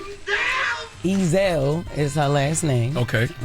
2, I robbed many Dollar Generals. Not at gunpoint. No, not at gunpoint. Don't judge it. We don't know. But I've definitely robbed many of them. And I've gotten into altercations with cashiers as well. Because you were stealing something and they trying to stop you. Like it's theirs and it's not. Since I can steal some stuff for you too, chill. But why Dollar General? Why not? Because it's easy. Everything it's only easy. $1. I told you, me and I was broke, Envy. Sorry. I wasn't out here it like you since I was 10. I had to fend for myself a lot. So me and Ash used to steal. I want Jess Hilarious and DJ Envy to know that they are both absolutely positively wrong. What? Okay. I was wrong. I'm going off experience. He just judging black people because he's not black. That's right. I am black. He's Dominican. Jacinia is not black. What is she? She's nigga. It's a difference. It's a difference. And until y'all learn the difference, y'all will continue to make that mistake. Okay? Okay. Thank you. Yes. But why she went back in for the phone? When she seen the police there, I'd have just skated. You got to catch me. You got to catch me. Why do we keep having to tell y'all this all the time? Niggas gonna dig. Well, she probably thought that they was there for something else. Still shut up. Yeah, honestly, she probably thought the cops was there for something else and came back and just, she wasn't thinking. How old was she? 34. Damn, yeah, she's stupid as hell. All right. Yeah. Well, thank you for that donkey today. Yes, indeed. Now, when we come back, Dr. Judith Joseph will be joining us. What? What kind of ad-lib was that? No, I love Dr. Judith. I love Dr. Judith Joseph. It is Mental Health Awareness Month. Dr. Judith Joseph has a new book out called High Functioning, Overcoming Your Hidden Depression and Reclaiming Your Joy. All right. We'll talk to her next. It's The Breakfast Club. Good morning. The Breakfast Club. Morning, everybody. It's DJ NV, Jess Hilarious, Charlamagne the Guy. We are The Breakfast Club. We got a special guest in the building. Yes, indeed. We have Dr. Judith Joseph. Welcome. Thank you. So great to be here. How you Happy feeling? Mental Health Awareness Month. Yes, happy Mental Health Awareness Month. Yeah. So you have a new book out now called High Functioning, Overcome Your Hidden Depression and Reclaim Your Joy. What does hidden depression look like? Ooh, so hidden depression is not like the typical depression. When people think of depression, they think of someone crying, not getting out of bed. But hidden depression hides behind a mask of being pathologically productive. So imagine, a single mom working to take care of her kids, working at her job, and she cannot slow down. People depend on her. So what does she do? She shows up to work with a smile on her face. She's showing up for others, but she feels no joy. And it's something called anhedonia. It's a scientific term that I study in my lab. People don't even know it exists. So hidden depression doesn't necessarily look sad, but it doesn't feel joy. It feels empty. I have a friend who just experienced that, right? And he called me with, like, he had just hit the lottery though. It was unusual. I don't like to say weird. It was so unusual. He called me, he said, yo, I just figured something out. I'm like, what? He was like, well, I've been depressed all this time. I'm depressed. And I'm like, why you want a steak or a cookie? Like, why are you so excited about it? Like, this is not good news. He was like, no. Like, I'm not suicidal or anything. I've just been burying myself in my work. And I am the most productive, but I'm not happy. My wife, she gets no attention from me. I'm not like mentally there for my kids. And I just found out, I was talking to my therapist, and we, and he was diagnosed, and he's depressed. Yeah. And it was so crazy because when you think of depression, you think of, the suicidal thoughts and sad, down, you can't get out of bed. He was the opposite, but he was still depressed. So I just found that out. Wow. Yeah, you know why he was happy? It was because there's a term in psychology called affect labeling. When you know what you're dealing with, the uncertainty of not knowing how you feel just makes you feel so stressed. You feel like, okay, maybe there's something wrong with me. What do I have to complain about? Maybe it's my fault. But when someone tells you, no, what you're experiencing is anhedonia, it's actually a scientific symptom. Many people struggle with it. Then you feel as if, okay, it's not my fault. There's a term for this. I know what I'm working with here, so I can do something about it. And as human beings, our birthright is joy. Like joy is literally built into our DNA. And if we can't access that joy, that's a problem. So just because someone's not getting out, in bed and crying all day doesn't mean that it's not a problem. We have to address this lack of joy. How do you get out of it, right? So let's say you work with somebody who bullies you all the time, says you're Spanish when you're black, somebody who has a bad wig and you have to see it all the time. How do you get out of that place of working with them? Because you got to go to work. Why are you looking at me like that? That was just a silly you got to question. make money. So how do you get out of that? You're not even how being do you serious. I am being serious. Because there's people that don't want to work with people. How do you get out of that? But you know what he's doing right now? He's accessing joy. Yes, being playful, being comical. He is finding a way through a difficult situation by accessing joy, right? But many of us just go to work. And we do. No, but I'm being serious. But how do you if you work with somebody that you don't like, but you still need to get money? I'm not talking about Charlamagne or Jess or Loren, but when people that don't like their job. Yeah. But how do you continue to go through that? Because you still need money. You still got to pay for the food on the table. You still got to pay for rent. You still got to pay for your car. You still got to pay for your kids. How do you get through that? What do you tell people to do? There's actually a term in my book called the biopsychosocial model, right? So what you're talking about and what you so eloquently said is actually a model used by every single medical student in the world, right? The biopsychosocial is like a fingerprint. We all have our fingerprints, but it's all unique. So we each have a biopsychosocial. So for example, the person you're talking about, the biopsychosocial for that person, socially, what's happening is that they're in this stressful situation. They're not supported. They're actually being, there's microaggressions, maybe macroaggressions at work. But that's just one part of why they're no longer happy. It's one of the things that's draining the science of their happiness, right? The other parts of that model are the biological. So maybe this person also has a medical condition, like, diabetes, or psychologically they have past trauma. So all of those things play into what's taking away from their points of joy. So understanding where the stressors are and what's causing you to be unhappy is important. But even within stressful situations, because I've traveled the world, over 30 countries, looking at joy, even when people don't have running water, even when they're in war zones, they can still access joy. So find something that makes you happy regardless of the situation. Because joy is a survival technique. We have to access joy in order to survive, not just to thrive, but to survive. So you can find ways at work to connect with someone else. Maybe someone else is going through it with you, so you're sharing, you're venting. Maybe you can use a candle at work or something fragrant to stimulate the senses, or make sure that you're leaving work and having lunch like a human being instead of being in front of a screen, right? There are ways that you can access joy because it's a survival technique. I believe that. I believe joy is a survival technique. We actually had Lizzo on and we were talking about that, but I also feel like some people fake happy and they fake joy. So what does the real joy look like? That's why I say understand the science of your happiness. There's only one Leonard. There's only one Judith, ever in the history of the universe and the future. So what is it about you that makes you joyful? And in my research lab, when we're studying joy, we're actually adding up points. For example, if you took a rest and you woke up, did you feel refreshed? That's a point. If you were hungry and you savored your meal, that's a point. If you were lonely, you connected with someone, that's a point. But the rest of the world is so busy chasing this idea of happy, right? I will be happy when I get the perfect partner. I'll be happy when I pay off my debt. I'll be happy when I have a house. The science shows us that even when those things happen, we're still not happy. So we have to access the points of joy that really feed into our unique sense of happiness. For me, it's connection. If I'm busy, if I'm speaking at places, if I'm on TV all the time, and I'm not connecting with my family, I'm going to be unhappy. But for you, it could be something else. We're still kicking it with Dr. Judith Joseph. Her new book, High Functioning, is out right now. Charlamagne? What are the signs of hidden depression and high functioning depression? Many people confuse high functioning depression with burnout. The difference is that, for burnout, let's say you go to a party and you say I'm burnt out. People are like, oh, me too, me three, right? But if you walk into a party and you say I'm depressed, people are like, oh, you should do something about that, right? Like your friend, right? You should got cocaine right here. All we gotta do is snip it. So when you think about burnout, right? Burnout by definition is an occupational hazard. When the WHO, the World Health Organization, classified it, it's the workplace causing the symptoms. So technically, you take the person out of the workplace, they should get better. With high functioning folks, even when you take them out of the workplace, they're not better. What are they doing? They're busying themselves on a side hustle or two. They're taking on somebody's problems. They can't sit still. They're cleaning out their house or their garage, right? Because it's not the workplace. It's not something on the outside. It's something inside that's unresolved. So this hidden trauma, this unresolved pain. So they're trying to outrun it by busying themselves. So when they sit still, they feel empty. When they're not working, they feel restless. Let me ask you a question. I feel like, and this is a good thing, but I also feel like it's a bad thing. I feel like in the last 10 years, so many people have been talking about all these mental health issues and terms.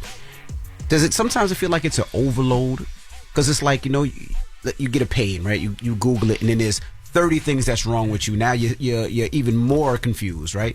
Is that the same thing with sometimes with a lot of these terms? Like when you hear certain things, it says, now I'm depressed. Now I'm a high functioning depressed. Now I have anxiety. Now I have this. Is it like, do you feel like it's too much for people? And how can people really break that all down to realize what they really have and what's really bothering them? Because everything sounds the same at some time. I mean, it's a great question, but the term affect labeling in psychology shows us that when you can name it appropriately, right, it decreases the anxiety. Think about if you were in a room and it was pitch black and you heard a loud crash. Some of us would start swinging, some would start screaming, some would start running. But if you turn that light on and you saw what it was, a vase fell or some inanimate object, you feel relaxed. Right? Why? Because you know what you're dealing with. Know what it is, right? It's the not knowing and not naming appropriately that creates a lot of anxiety. So people end up just drinking a lot, right, to soothe that thing because they don't know what it is. Or they end up gambling or spending a lot of money or doing things, busying themselves to outrun this pain they don't understand. Right. And it's interesting, too, because, I think what Envy is speaking to me anyway, is the fact that there was a time when nobody used to talk about their mental health issues. So we went from saying we don't speak about this at all to, in order to eradicate the stigma, we got to tell our story. So now people are not just going out there to get help and understanding what they're dealing with, they're telling their stories. They're telling their story, but still the older generations are not as open, right? The younger ones, they want to talk about it. They want to feel seen. They want to feel connected. And many of them do sometimes inappropriately use a label to connect, right? But there is still a lot of stigma. The places I go, the corporations I go to, it's still more accepted to say burnt out than depressed. But we have to name what it is because the supports are going to look very different. The resources look very different. Now, how do you know the difference between somebody who's staying busy as a response to trauma to somebody who's actually really busy? Yes, great question. It's the anhedonia. When you ask someone who's busy, but they're actually pathologically productive, they're not getting joy. They end up at my office in Manhattan and they're like, I don't know what's wrong. Everything looks good on the outside, but I just don't feel joyful. Whereas someone who's actually engaged in what they're doing, they got the pep in their step. They're engaged and they're connected and they're feeling as if they're getting a sense of purpose. Versus when you keep doing over time without actually tapping into purpose, you do feel numb. You're like, why am I doing this? But you cannot stop because you're trying to outrun something that you don't even know is there. Now you talked about working and being at rest. So how do you know when you're at rest and okay with being at rest? One of the points of joy that we measure in my research lab is actually that it's called psychomotor agitation. It's a terrible scientific term, but what it means is that you can't sit still. You're just on edge. And when you add up points of joy, being able to be calm and not stressed is actually a point that many of us leave on the table. We often think, oh, that's anxiety, not depression. But no, it's almost like a different side of the same coin, right? You can't be joyful if you're stressed. Do you know anyone who's been really stressed out who is like also joyful? No. And look at the monks in other countries and the gurus. They may have just a mat to sleep on and bread and water, but they are joyful because they're at peace. So if you're not feeling that sense of peace and you have that inner restlessness, it's really difficult to be joyful. But is everybody's peace the same peace, though? It's not. And that's why I said understand the science of your happiness. In my book, I actually have that model so that I democratize this information. Why are just the doctors and medical students holding on to this? Every patient that comes to my lab draws their own biopsychosocial, right? So you want to figure out, what are the things that are taking away from my happiness, right? If you don't understand what's taking away their points of joy, how can you understand the science of your happiness? So in some cases, you're going to look at the social factors, right? Someone who is partnered with somebody who's toxic, I mean, they can eat all the kale they want, they're still going to be unhappy, right? Mm-hmm. Versus somebody who, let's say, psychologically, they dealt with a lot of trauma in their childhood, neglected, abused. We need to address that first because it's really hard to access joy when you're in fight or flight. And then biologically, let's say if there's someone who has an autoimmune condition, right? If you're constantly in a state of high inflammation, your brain's not going to be happy. So everyone's so unique, but we're chasing things that work for other people without understanding our own science. I'm hung up on this one question you asked earlier. It was like, can you feel joy when you're stressed? It's very, very difficult. Mm-hmm. It's super difficult. You know, like imagine when you're stressed and you're sitting eating your food. Many times we'll like finish the bowl and we don't even know we finished our plate. Right? Because our brain was somewhere else. So we missed out on a point of joy, right? We weren't tasting the crunchy salad or the dressings, right? That's crazy, yeah. Like, mostly, not even everything, because I ain't trying to sound like a client here or anything like that, but a lot of things that you're saying, like, I like, live this every day. Like, I'll heat something up and then do something else and then forget that I'm hungry and then do it because I'm trying to keep myself busy. Like, I wake up every morning at 4, being here at 6. We get done at a certain time. I go home, then I work on other businesses, and then and then I have an 8-month-old baby, and I have a 13-year-old son, and I'm married, and it's so many different things, right? And the drugs. So yeah, he does not have to put it out there like that. But yes, what I find for me, speaking of drugs, at the end of the night, a good like pre-roll, like for me, weed that calms me down. I'm able to relax and just like take a breath. But by the time that's like 12, 1 o'clock in the morning. I got to be back up at 4. Yeah. It's like, but I don't think I'm stressed or depressed. It's like, what the hell is going on then? You maybe, I'm not your doctor, but a lot of people like you who have busy careers, families, a lot of responsibilities, they're caretakers, right? In my study, the first ever published in the world on high functioning depression, a lot of caretakers, a lot of caregivers, they experience that lack of joy. Why? Because they're so busy in their mind, they're so restless that they're missing out the precious baby's face in front of them who wants to snuggle with you, right? You lost a point right there because when you snuggle, you're getting oxytocin, right? You're getting that attachment hormone. And, many times I hear a lot of people saying they're intimate with their partners and they just can't wait to get it over with because they just want to, they're missing out. That's a point of joy for human beings, right? Sleep is a point of joy, but many of us are spending our times on our phones before we go to bed. So that's disrupting our sleep. So we are losing so many points because we cannot sit still. What do you hope people walk away with after reading High Functioning? I really hope that they understand that joy is a priority. It is a necessity. It is part of our survival, especially in our community. Without joy, what would have happened to us, So prioritize joy and understand the science of your happiness. There is only one you, and there will only ever be one you. So take the time to know yourself. Understand what's taking away from your joy so you know where to add back to it. And joy has the power to change people and their communities. So, we all probably have interacted with people who are not joyful. They can change the tone of a room, right? So if we take the time to invest in joy, we can literally change not just ourselves, but our families, our communities, and I think the world. How did they find you, Dr. Judith? DrJudithJoseph.com, and follow me on all the socials, Dr. Judith Joseph, and pick up my book, High Functioning. Overcome your hidden depression and reclaim your joy. Thank you for joining me. Thank you so much. Dr. Judith Joseph. It's the Breakfast Club. Good morning. Thank you. Thank you. It's such a pleasure. Let's get to the latest with Loren. Loren becoming a straight fact. She gets them from somebody that knows somebody. She gets the details. I'm the homegirl that knows a little bit about everything. She be having the latest on you. The latest with Lauren LoRosa. Sometimes you have facts, sometimes you have details, sometimes you have a little bit of everything. Well, it's the latest. On the Breakfast Club. Talk to me. I did want to talk about yesterday, Cassie in court running us through that. Back to Diddy. Yeah, back to Diddy. Running us through the video of her being dragged in that hotel room back in 2016. So people have been trying to figure out kind of like what the narrative is. Was she trying to get away from a freak off, or was it two people so jealous, so upset? Cassie says that was her trying to leave a freak off 100%. She says that she had shot Diddy a text message, which they brought up in court. In that text, she's texting him and saying, I want to F-O so bad. That's how they talked about freak offs. The text is to Pop-Up. She calls him Pop-Up because she alleges that he wanted her to call him what she used to call her grandfather. I was about to say, Pop-Up is for granddaddy. Yes, I used to call my Pop-Up. My grandfather, Pop-Up. Now well, that's when you know the girl way too young for you. It's one thing when the girl say daddy. Yeah. Pop-Up. She said on the stand too, she was like, yeah, weird, I know, but whatever. But anyway, so there's text between Baby Girl and Pop-Up, her and Puff, and she's talking about. Oh, come on, man. It's BBG. He called her Baby Girl, he called her Cece, Cassie Combs. Those were the nicknames that he had for her. Think about the contrast, Granddaddy and Baby Girl.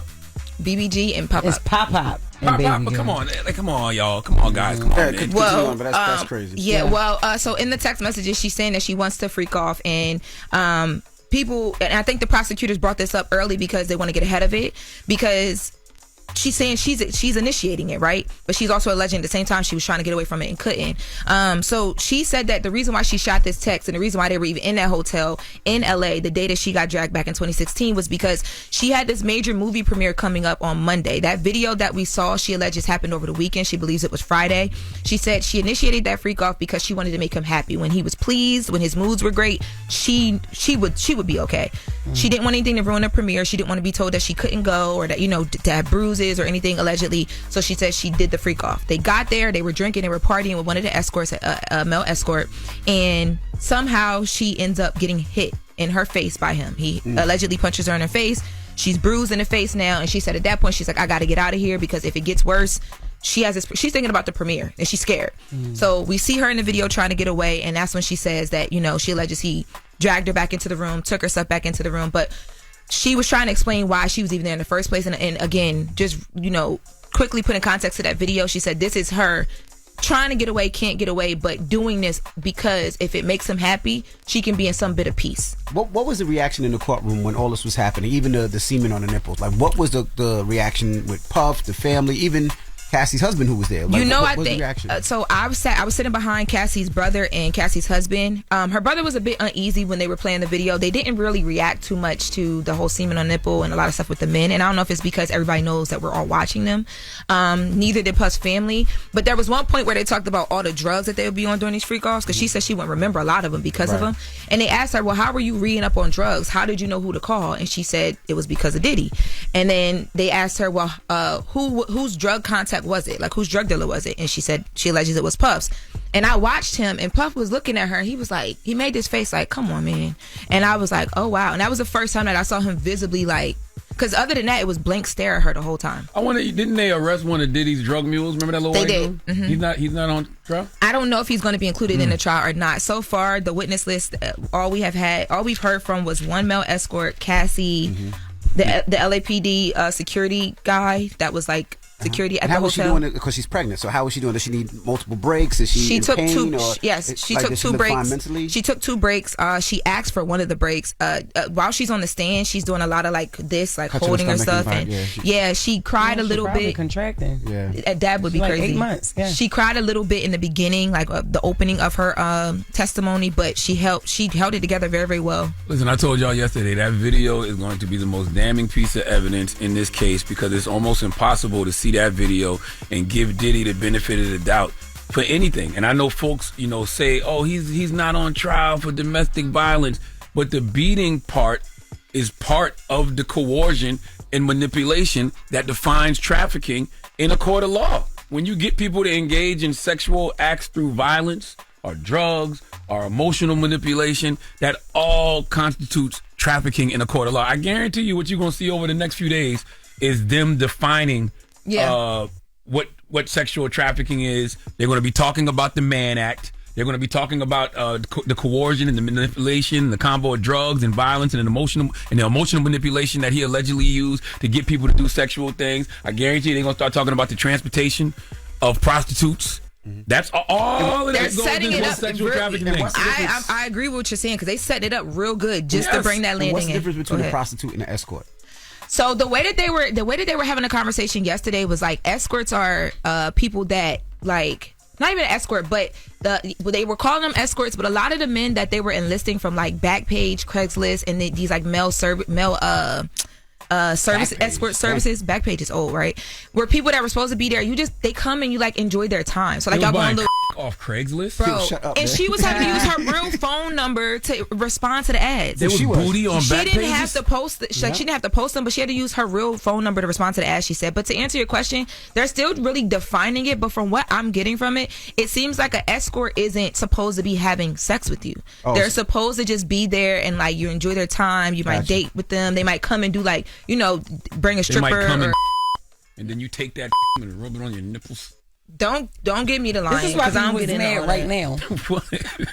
Yeah, You got all these semen jokes. And when they do these, nobody laughs in the courtroom, right? Nobody laughs in the courtroom when they say like you put the semen on the nipples. Like there's no outburst or anything like that. And the only reason I'm asking because if you don't know, Loren is at the court every day. Yeah, she's at the court. The reason why I think yesterday people didn't catch a lot of stuff is because people were bored. It took the prosecution a long time to get to a lot of this stuff. Listening to this? That's what I I was saying. wasn't. I was duly intrigued, and my notes were noting. This is but, years and years of comedy material. Yeah, well, I'm I want a stiff nipple with a topper. You ever been on That's why people can't take it Right on the nipple. I could never take y'all to court. Y'all would embarrass No, me. we get kicked out. It's pews in the court. I have to sit y'all in the back like back That in should be church. a drink. Yeah. That should be a Right. drink at a bar. Not on the nipple. They already got a slippery nipple.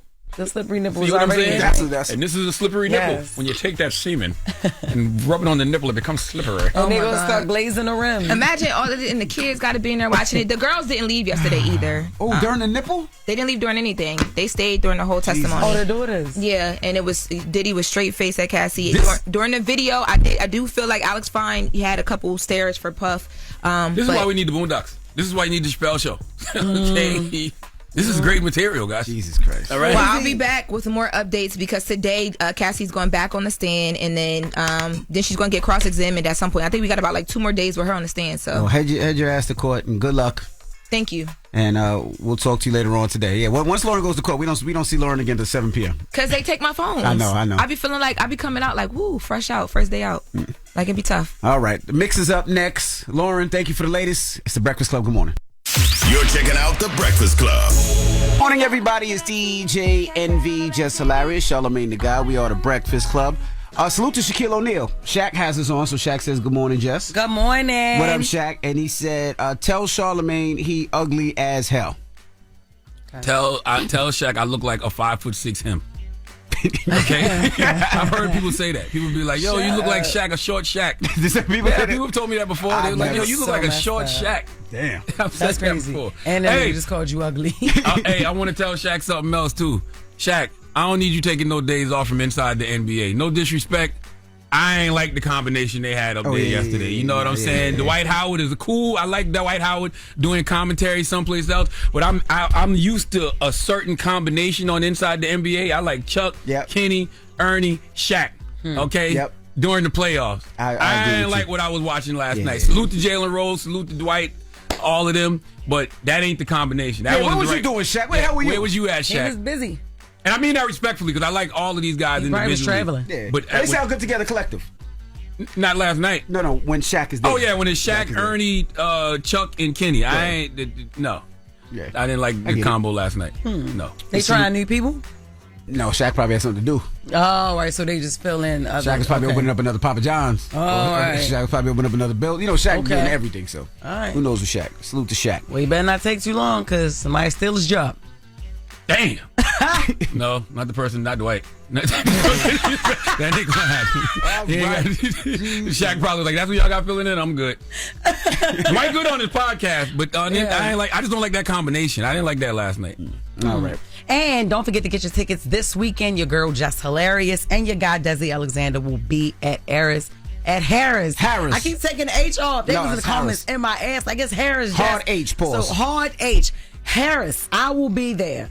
this Saturday. The show starts at 8. Doors open at 7. Yes, I might do a meet and greet. I'm not sure. That's a lot of people, y'all. It's a lot. But the tickets are selling and it's almost sold out. So get your tickets now at JessHilariousofficial.com. Then next weekend, I don't know where it's at, but Mashantucket, Connecticut. I don't know if that's... Yes, Mashantucket. I've never heard of that part of Connecticut. At Foxwoods Casino. Oh, Foxwoods Casino. Okay, yeah. Foxwoods Casino, yeah. I don't know. Well, call in Hartford, call in Bridgeport, Connecticut. All my ratchet cousins, I need y'all to get these tickets. Foxwoods, that's close too. Foxwoods. All right, so New York get your too. tickets. It's close to the city. Yeah, because the next day I'm in Boston. Yeah, Boston, Massachusetts. So I got a lot. I'm torn. Next weekend, get your tickets for Connecticut and Boston. I will see y'all next weekend. But this weekend, AC, I will be there. All right. Mash and tug it sound like a drag queen tutorial. Like you mash it and then tug it. Yo! Oh my goodness. Well, definitely get your tickets. If you have any problems, I own the spot. So if you have any problems at Harris, I own the spot. Just tell them me and you good. You're an idiot. Salute to Snoop for joining us this morning. Salute to the icon living Snoop Dogg. His new album, Is It a Crime, will be out tomorrow. No, and then he got a movie. He set up here all the time and ain't even tell us about a movie. He had a movie premiere last night in New York City. He actually sent us the movie, right? Did he send us the movie? Yeah, but he ain't talk about it on the interview. I know. He got so much going on. Yeah, you're right. Yeah. And salute to Dr. Judith Joseph. Yeah, she taught me a lot. High Functioning. Yes, make sure you go get her book, High Functioning, Overcome Your Hidden Depression and Reclaim Your Joy. Salute to Dr. Judith Joseph. And the positive note is simply this, man. It comes from the great Wayne W. Dyer. You know I love Dr. Wayne W. Dyer. Remove all unloving thoughts from your mind and practice kindness in all of your thoughts, words, and actions. Okay? Cultivate. If we focus on what's ugly, we attract more ugliness into our thoughts and then into our emotions and ultimately into our lives. So remove all ugly, unloving thoughts from your mind expeditiously. Have a great day. Breakfast Club, bitches! Y'all finished or y'all done?